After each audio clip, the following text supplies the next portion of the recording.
Wagwan, everybody. Welcome to the Diaspora History Podcast, where we'll be speaking about history and as well family history and how history relates in terms of Caribbean people for the present as well as in the past, and how in the past, what that does and brings forth for what we are going through at present and what we can learn from our history, from our family, and take that moving forward. So I do hope you enjoy the podcast. And if you like it, please ensure to subscribe, like, and review. Thank you. This is the Diaspora History Podcast, and we have today with us Hema from the Moreish Podcast. And before we start, I'll just have her introduce herself. Hi, everyone. My name is Hema. My family is Trinidadian. I was born and raised here in Toronto, and I have been working on the Moreish Podcast for 3 seasons now. It's been really exciting, really interesting, and a lot of work, which I'm sure we'll talk about. Absolutely. So thank you so much for that. That was really great. And I'm really excited to have you here on the podcast to, again, speak with another person that is actually talking about the Caribbean, because there's so few of us that are having this type of discussion. So my start for you is, what was your why behind starting the Moreish Podcast, and what inspired you to create this platform? Yeah, that's a great question. The reason, my why, is, as I mentioned in my intro, I was born and raised in Toronto. My family's Trinidadian. My parents immigrated to Toronto shortly before I was born. And so my experience of growing up in Canada in a Trinidadian family, I had this sort of split life where back in the 70s, people were not afraid to call you names. Racism was rampant. There was a lot of things that I felt like I needed to hide outside of my home because I didn't like the way I felt when people were questioning or commenting or making me feel like I was other because of being Caribbean. And so growing up, I had this sort of double life. And as I got older and I really started to embrace more of my history and my heritage, it became evident to me that people didn't really understand the people of the Caribbean and who we are and the diversity. And what I mean by that is my family is of Indian origin. And I had a lot of questions. People would say to me, how can you be from the Caribbean, but you're not Black?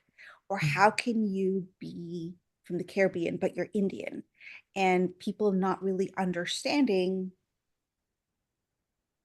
the wide range of people who touched the different parts of the Caribbean and influenced.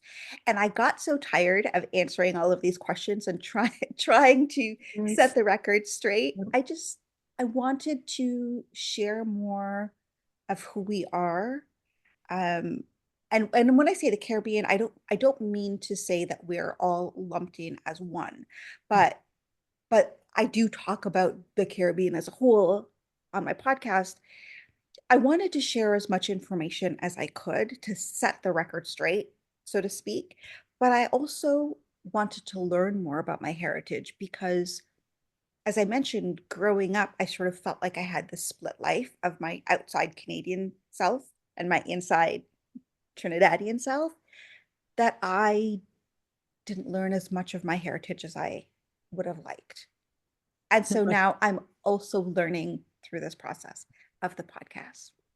No, absolutely. I can definitely agree with you on that in terms of having kind of like a duality of yourself growing up. So, and for listeners who may be just discovering your work for the first time, how would you describe your podcast and the kind of stories you aim to tell? My podcast is, the intention was to be rooted in culture and cuisine and food through the lens of history. Because, first of all, food is such a big part of Caribbean life, right? You don't go to somebody's house and not eat something, and you don't go to somebody's house and not bring something. And food is at every party. And it is such a core part of who we are. Certainly in my family, food is everywhere, but food holds so much history. And on the podcast, the reason I chose to talk about food and through the lens of history is it's such an accessible topic, right? If you talk about a specific dish, it is very easy for the average person, certainly in Canada, in North America, in other parts of the world, maybe, to understand food and then throw in a little bit of history. So I didn't want it to be super serious and just historical. I wanted the podcast to be as accessible to as many people and as listenable to as many people as possible. So I really talk about food and culture. And when I say culture, I mean things like festivals or sports. And what is the history and why is cricket a big thing in the Caribbean, and where does that come from? Absolutely, because what you mentioned in terms of food, it's so part of our identity in terms of what we eat and the conversations that I know that I grew up hearing of people trying to decipher as to, oh, we call it this in our country and you call it that. And just hearing that on a regular basis growing up was just unbelievable. And so, Hema, for the name of your podcast is called the Moreish Podcast, which is very unique. Does it have a deeper meaning or is it just a play on words? And how does it connect your vision for the show?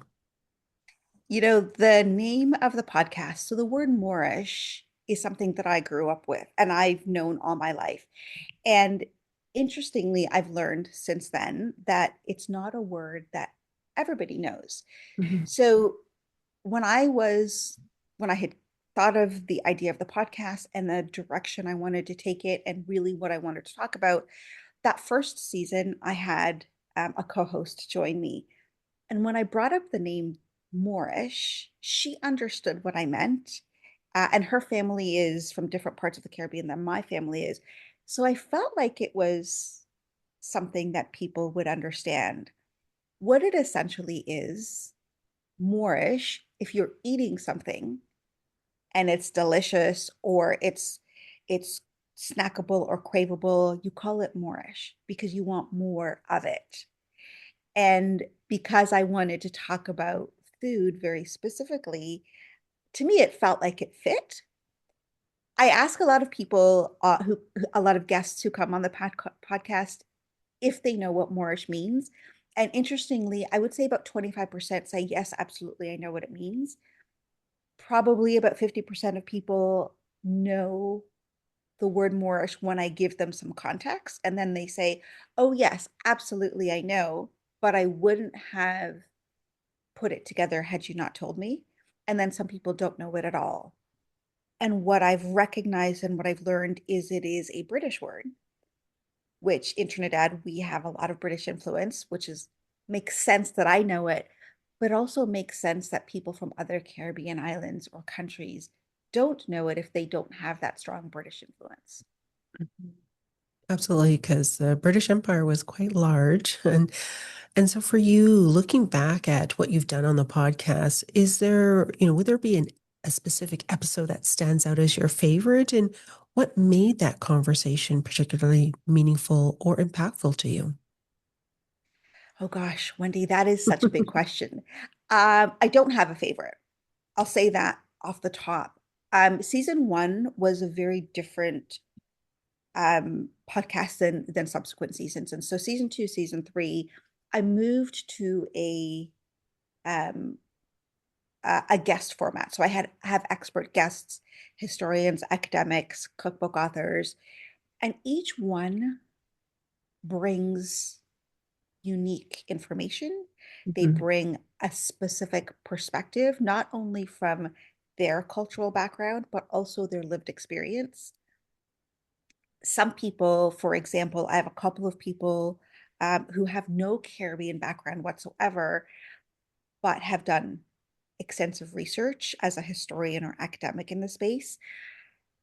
every single conversation I have, there's at least one moment where I think, oh my gosh, that is an extraordinary piece of information that I didn't know before.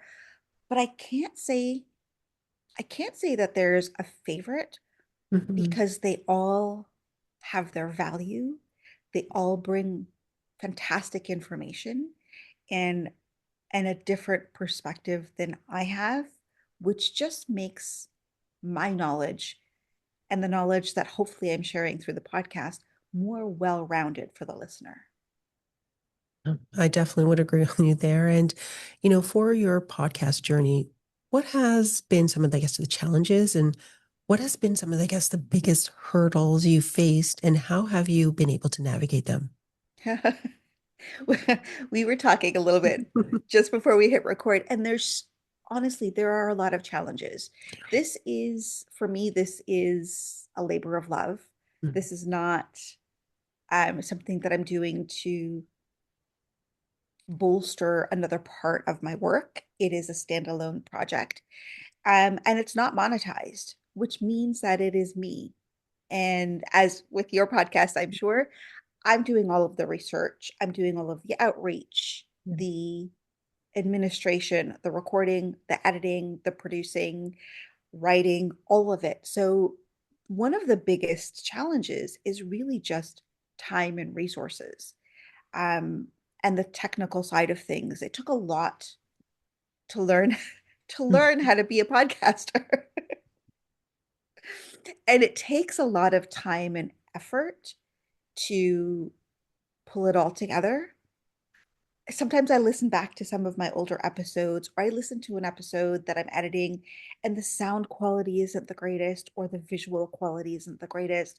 And I try to be, I try to give some grace to myself that I can't do all of it and I can't make it perfect, but sometimes I sometimes that's a challenge for me as well, is I Mhm. spend so much time trying to perfect sound quality where that's not really my forte. I'm not a sound engineer. Yeah. And I have to just sit back and think, is the content still worth putting out? The answer has always been yes. I've Yeah. never not published an episode because of some technical challenges.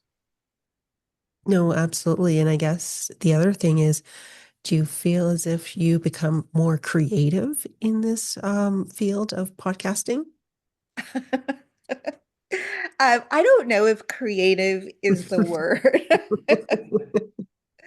I think I've become um, more knowledgeable.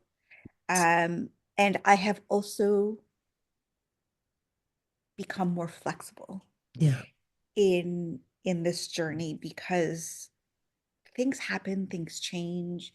It's not perfection. Again, it's just me. So I have to fit it in where I can fit it in.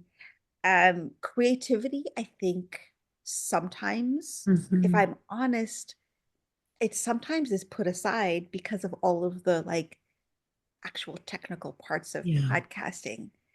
So I don't know if I've become more creative or it's more of a creative endeavor, but uh it's pushing my boundaries and my Yes. limits and my knowledge for sure.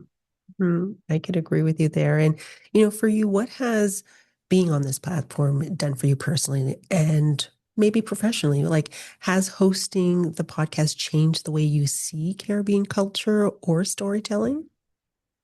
Oh, honestly, it's really been eye-opening. So I will say, um, as I alluded to earlier, Mhm. I didn't have a very strong understanding of my Caribbean or Trinidadian heritage for all of the reasons that I talked about earlier. So, Mhm. what that meant and what that means is I'm learning so much. And I recognize that my lived experience growing up here in Canada is very different than somebody's lived experience if they grew up in Trinidad or Jamaica or Barbados or whatever. I recognize and I understand that. And we each have a valuable perspective, but from a cultural perspective, it is opened my eyes to how similar we are, what our differences are, but how we have so many similarities and connections together that even though the Caribbean isn't a monolith, I feel like we are all kin. I feel like we can all relate to each other, even though our backgrounds might be from different parts of the world. The other No, thing, sorry, go ahead. no, I'm just going to say I was going to agree with you there. That's for sure. The other thing that I learned, Wendy, is the information that is out there in the books, in the papers, in literature is so strongly from one perspective. Yes. And when I look back on season one, when we first started the podcast, we relied very heavily on literature and research that has been published. And because it is such a skewed perspective, it is from the perspective of the colonizers. It is not from the perspective of our people, from the Caribbean people, for the most part. It requires, from my perspective, from my belief, it requires a grain of salt, right? And to think about that, talk to other people, listen to the academics and the historians doing the research and doing the work now and reading what they're putting out, trying to pair both pieces together and make sense of what the true stories of our ancestors are. Yeah, that is the challenge, right? When you're reading these papers and trying to digest what is being said and how it is being said as well. And so for you, I guess this leads into my next question in terms of, you've had the opportunity to speak with a range of guests. What is the one thing that really has stayed with you or kind of shifted your thinking?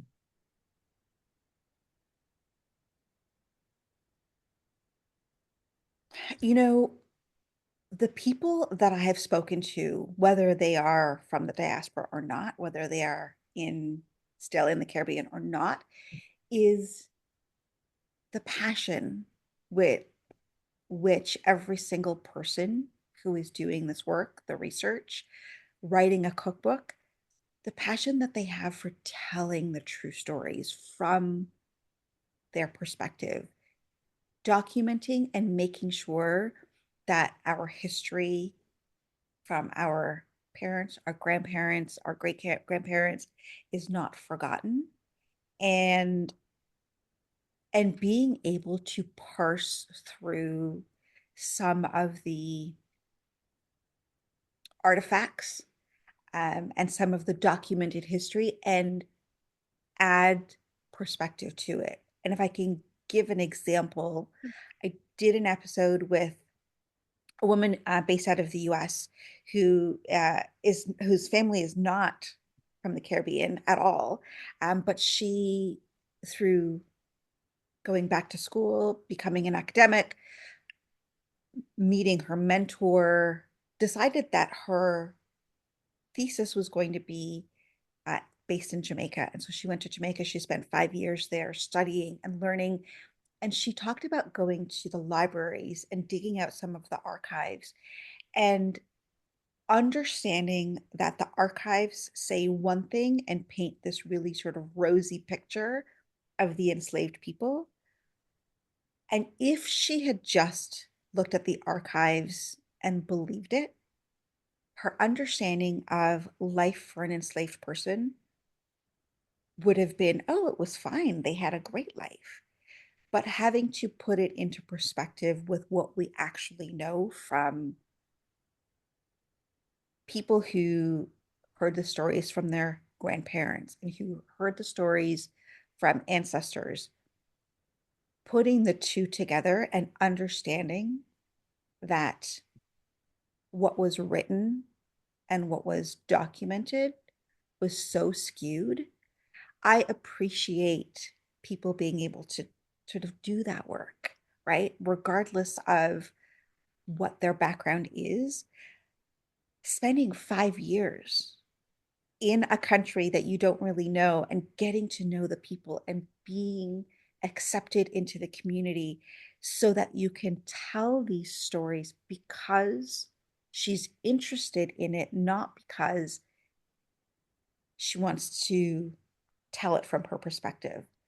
That Mhm. to me, um, the passion that takes, the resilience that takes, the um, desire to actually tell real stories, that sticks out to me, and it shows through in every single guest.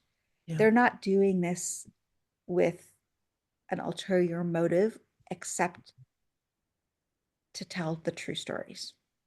No, I would definitely agree with you there because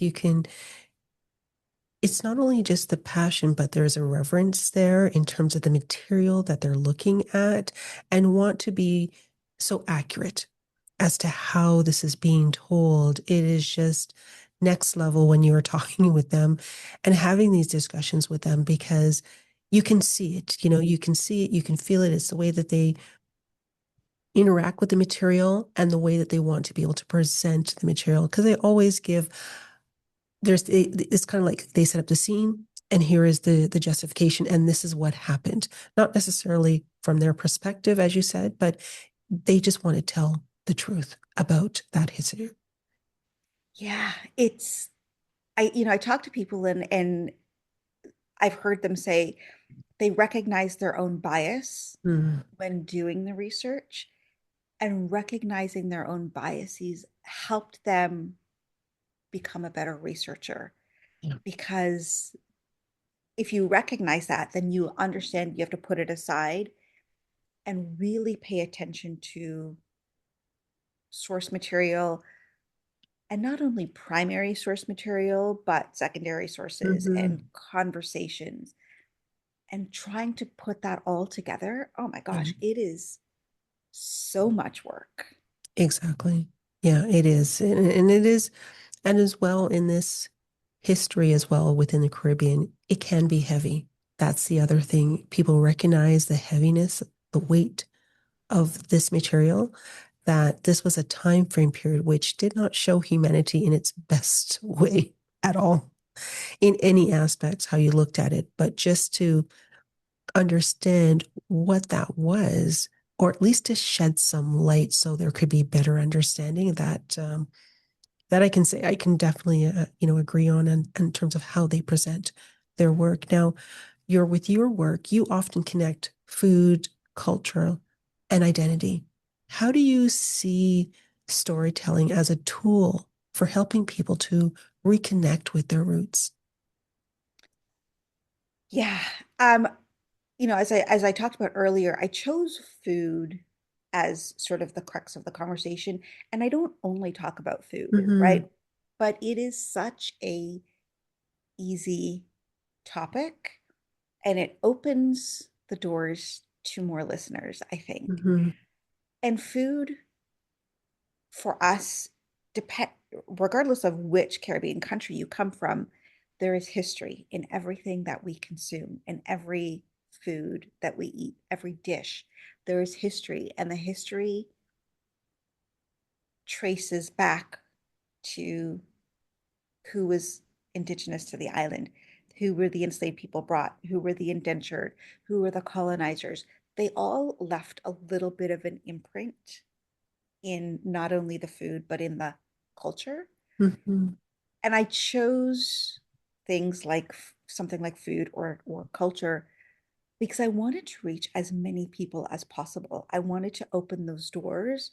And yeah, we're talking about history and we're talking about some really difficult topics.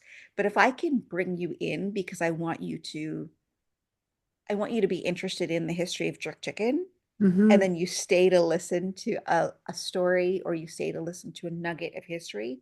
And then that's interesting enough for you to come back for another episode. the podcast has served its purpose in educating you in a way that it doesn't feel like it's academic. No, absolutely, because I would agree with you in terms of the food is kind of like our first kind of like our memory archive that comes up because we don't connect what we're eating to say that means something or that connects into another place when it in truth and in fact it does. It really does connect us. That's why we season the way that we season. That's why things taste the way that they taste and they're paired a certain way. I mean, it's just, yes, it's different for, let's say, some Caribbean islands, maybe different. Like, not everybody's going to be drinking Mabi, but should have an idea of what Mabi is, as opposed to, let's say, sorrel, which is, for some, I know in Mexico they call it, Jamaica juice is what they call it, or hibiscus juice. It all has a connection. And that's, as I said, is part of our first memory archive. Yeah. Food is a fascinating topic. I mean, first of all, I just love food and Yeah. I want to talk about food and I want to eat food whenever I can. But it's also so fascinating, and you mentioned this earlier, is, what I might call pone, for instance, is also called pone in several other Caribbean Mhm. countries, but they make it slightly different. Yes. Everybody has their unique spin on it, and every family has their unique spin on it. Yeah. And trying to understand why my poem might look different from somebody else's in another country Hmm. and understanding it through the lens of history and why historically theirs is a little bit different. You can trace all of this through history. When I look at social media, for example, people love to fight about the right way to make a specific dish. And I saw a woman on TikTok who she'd made pilau with lentils and not pigeon peas, and she got so much criticism from people, and was having conversations with people in the comments about, like, why do you dictate what my meal should be and what it looks like? And yes, I understand that pigeon peas is traditional in Trinidad for Hmm. pilau, but if I made it a little bit different, does that negate that it is in fact pilau? And I think these conversations are important conversations, because to say that there is only one right way to cook a dish is putting blinders on, Exactly. because how I make my dish is going to be different from how somebody in Jamaica makes it, but they Hmm. might still call it curry chicken. Hmm. It is still curry chicken. It's just a different version of curry chicken, or chicken curry if you're in Guyana. Exactly. Yes, that's what I was going to say. Absolutely true. But it's just one of those often discussions of how people make things. And as I said, I grew up listening to hearing people how they make it, and oh, you use coconut milk? Okay, I use, something else. And it's just whoa. And it's very intense, very Oh, intense, these conversations. it is so intense. And people like to argue that Yes. their way is the best way. Hmm. And listen, we like to, as Caribbean people, we like to argue, right? We like to fuss. We like to Yeah. have these conversations. And I think it's okay to have these conversations in jest. But once Yes. you start to make it super serious and you say, my country does this the Hmm. best way, I think that's where we need to remember that we are more alike than we are different. Exactly.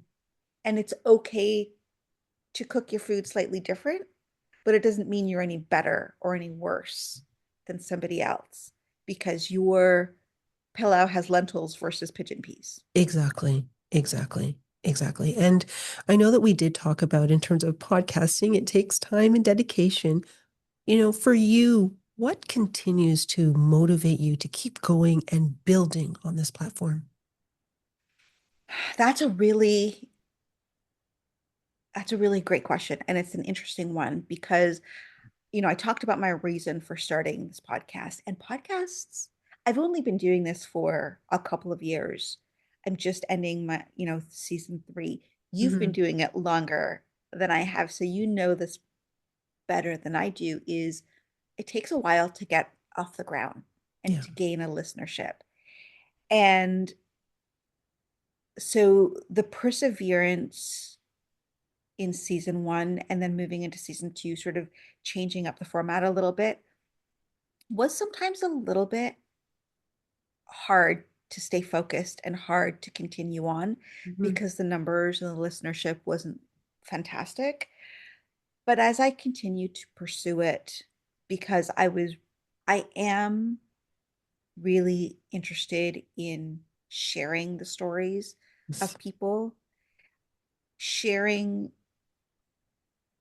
our history, and also taking some of the academic work that wouldn't hit the mainstream and having people take their academic paper and talk about it on the podcast and reaching a new audience. Yeah. To me, all of that is very valuable. But Mhm. why do I keep going is I get comments from people saying things like, "Oh, I didn't know that. I learned something new. Thank you for sharing."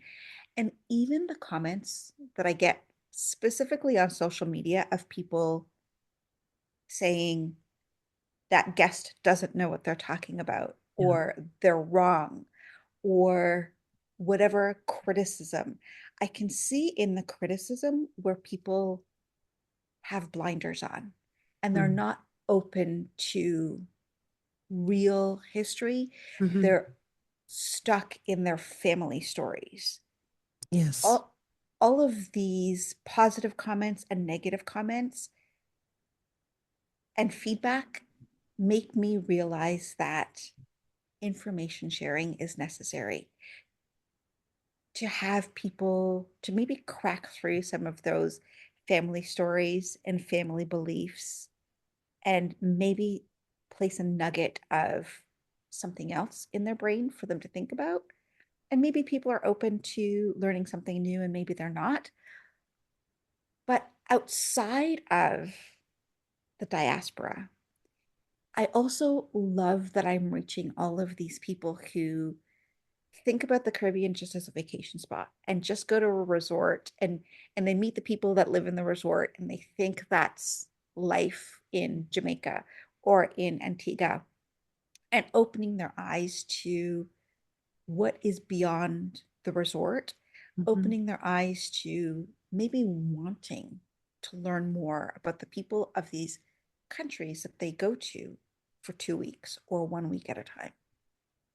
No, absolutely. Because when you can make a connection to somebody, whether it's positive or negative, it's a fact that you've made a connection and you've triggered something in them to make a comment, to write it, and to feel either moved, whether it's positive or negative. To invoke that is unbelievable, right? Yeah. I mean, And then, I'm sure you get both positive and negative mhm, comments as well. And in order to leave a comment, you have had to watch a clip or listen to the podcast. And I've reached you. And certainly we know on social media people are more apt to leave a comment if they're have something negative to say or if they want mm, to dispute. And that's fine because you mhm, listened to what somebody had to say and you took the time to leave a comment. And maybe that will stay in your head and maybe it will encourage you to learn more or open up your viewpoint. Maybe it won't, yeah. but at least you heard that 30-second clip. It gave you something to think about. Oh, absolutely. And then it has you thinking as to, wow, that was very triggering for that person. And you know that they had to be really triggered for them to write something. That's the thing to connect. They had to. And I look at both, whether it's positive or negative, I look at it as a positive, to be quite honest. I'm sure that's how you look at it as well, because that shows, as I said, it triggered something within them to be able to think about and to digest, and it didn't align with what they normally would think of this particular subject. So I guess that's the power of this platform as well. It And is. I will say that it took a while for me to build up that thick skin and not let these negative comments really sort of sit with me and fester in my mind.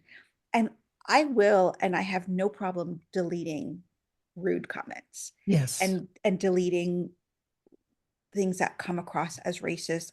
I will leave some, but I don't allow people to bring hurtful and harmful commentary onto my platform because it is still my platform. And I hear things like, um, I did an episode of the podcast with the Repair Campaign. So the Mm, campaign manager from the Repair Campaign, and it's talking about reparations yeah, for slavery. His he is not Afro-Caribbean. His family is mixed, and he presents as a mixed background. And I had somebody comment that he was born and raised in Jamaica and still lives in Jamaica. And I had somebody comment that he, because he is not Afro-Caribbean, cannot speak on behalf of the formerly enslaved African people because he's not Black. And I look at some of these comments, and I left her comment because it's important for us to understand that it's okay to look like me and still be an advocate. And I yeah, think it's actually important, very important for people who are in the diaspora or who live in the Caribbean, who are not Afro-Caribbean, to be an advocate because we are part of the culture. And just because it didn't happen to my ancestors, it doesn't mean I don't care about it. And so I hear some of these negative comments and I leave them because I want people to think about it. I want us to understand. Again, I'm going to say this over and over again. We are more alike than we are yes. different. No, absolutely. We definitely are. And we need those different perspectives as well. We just cannot be siloed and only a 45-degree angle of looking at a subject. We need to see the broad scope and the broad brush for that in order for change and movement moving forward to happen. We need that. We absolutely do. We know that I spoke to Ryan, Mhm. who founded the Indo-Caribbean Canadian Association, and we had the conversation about the anti-Black racism within the Indo-Caribbean community that still exists in some people. And it's important that we have these conversations because if it exists, we need to bring it out into the open, and also not just bring it out into the open, but help people understand why that exists. And it's if you look through history, the Mhm. colonizers wanted the Afro-Caribbean and the Indo-Caribbean, or the Indian indentured servants and the enslaved Africans, to not like each other. They Exactly.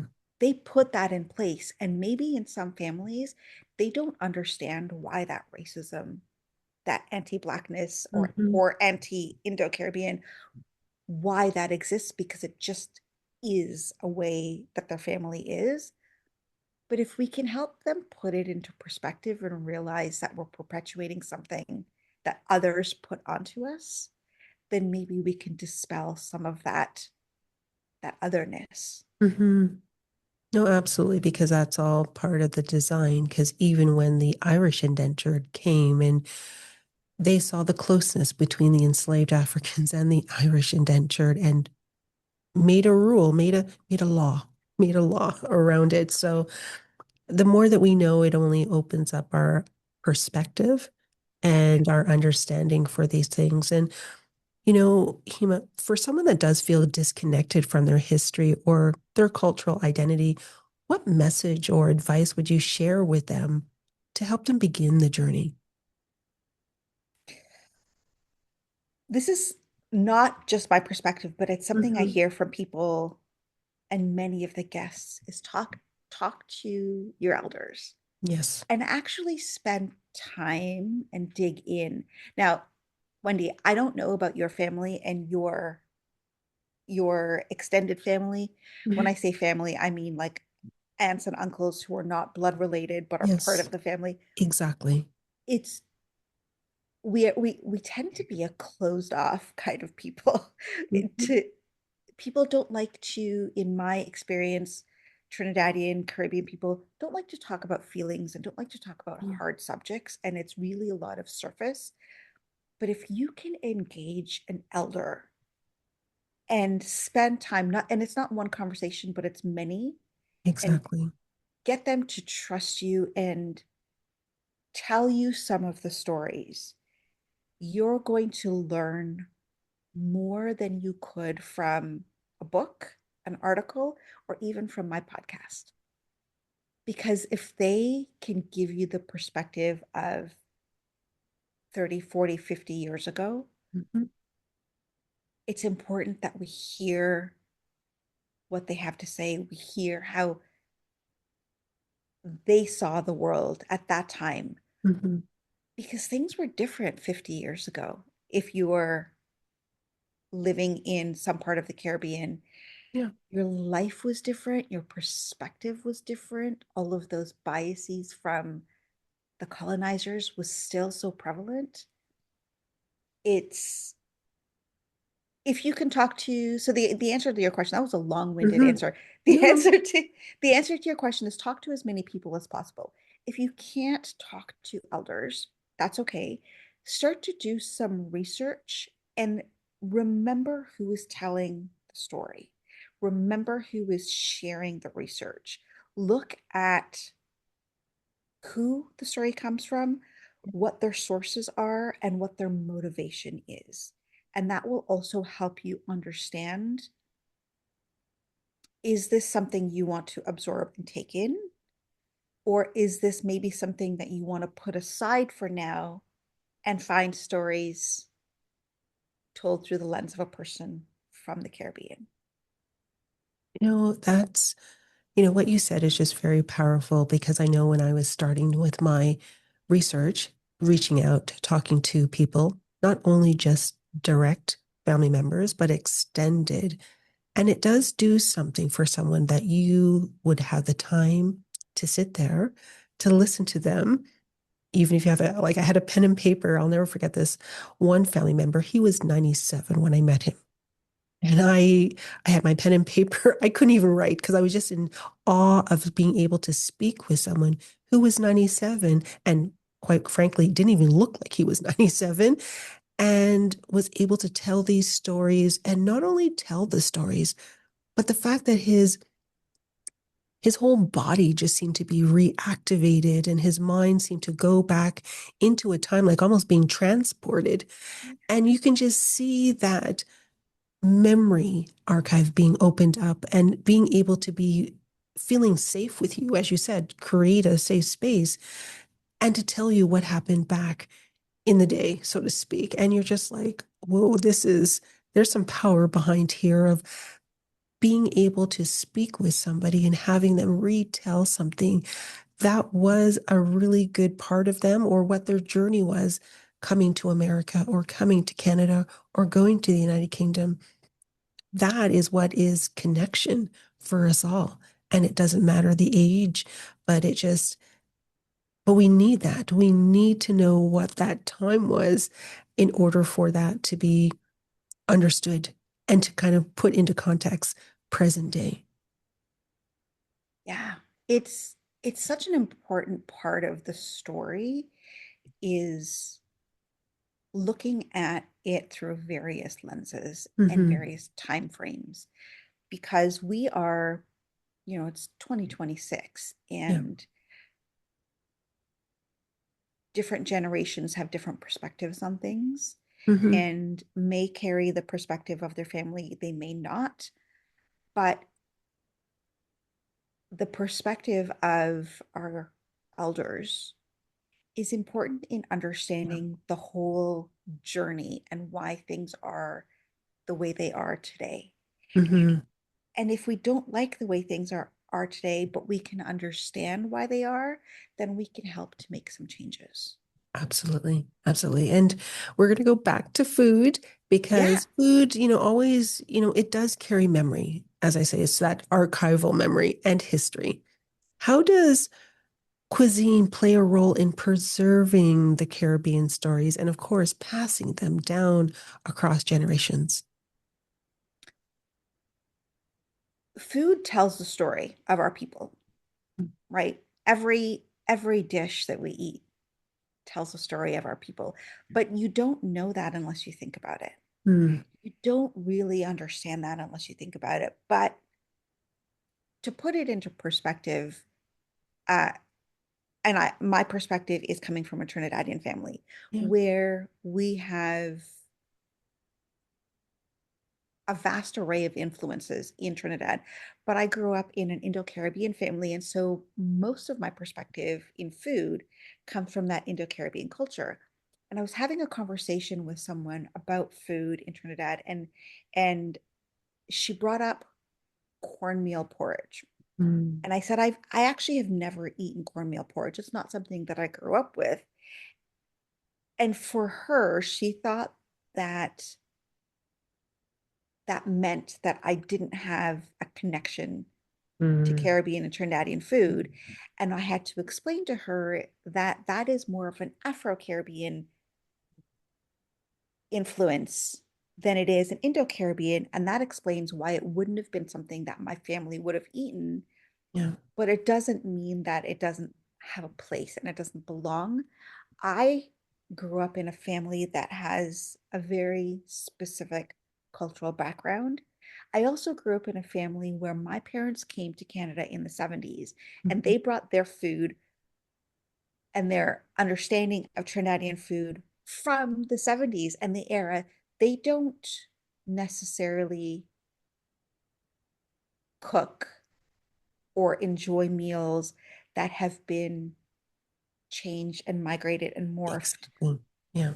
as they have in the 2000s. So understanding that food tells the story, we don't experience that story and we haven't all eaten every single thing that exists in the Caribbean in every single dish. Yeah. But if you take the time to think about why certain things are on the plate, you can learn the stories of our people, of our ancestors. And it's okay if all you want to do is just enjoy the food. That's fine. Hmm. Yeah. That's quite all right.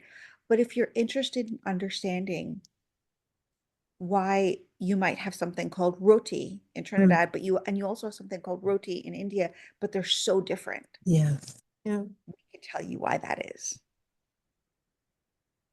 No, perfect. And, you know, Hema, as we come to a close on this podcast, although I think we could have continued talking for a couple more hours, but, what does it mean for you personally to tell Caribbean stories in this moment?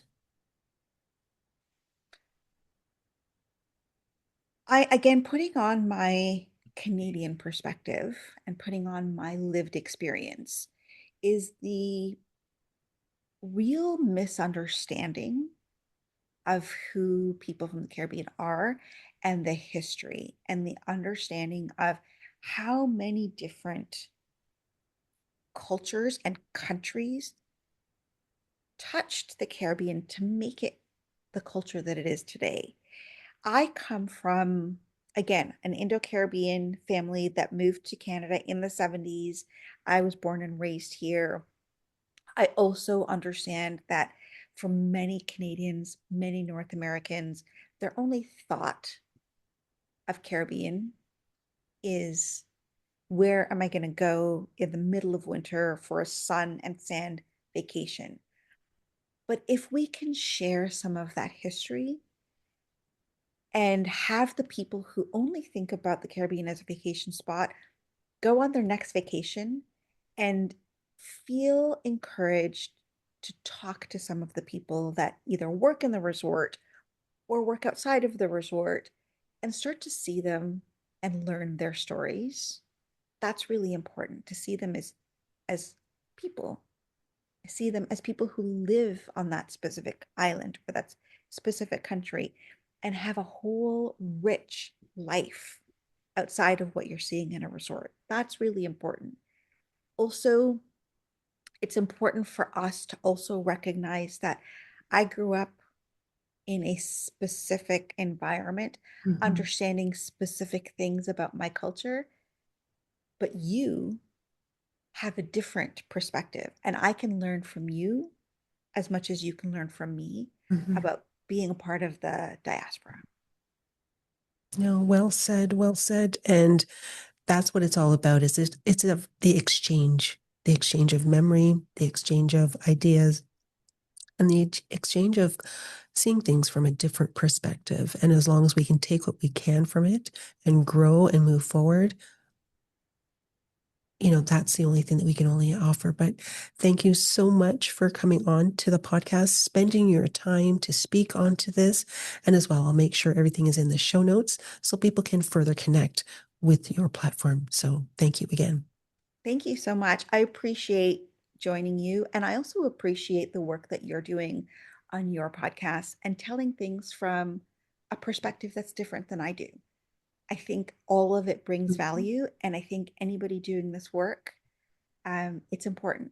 And Yes. I hope that we get more people doing it and also more people listening. Yes, absolutely. Absolutely. So thank you. Thank you. Hoped you enjoyed this episode, and if you did, please make sure to like, follow, subscribe, and write a review for the episode wherever you listen to your podcast. Thank you.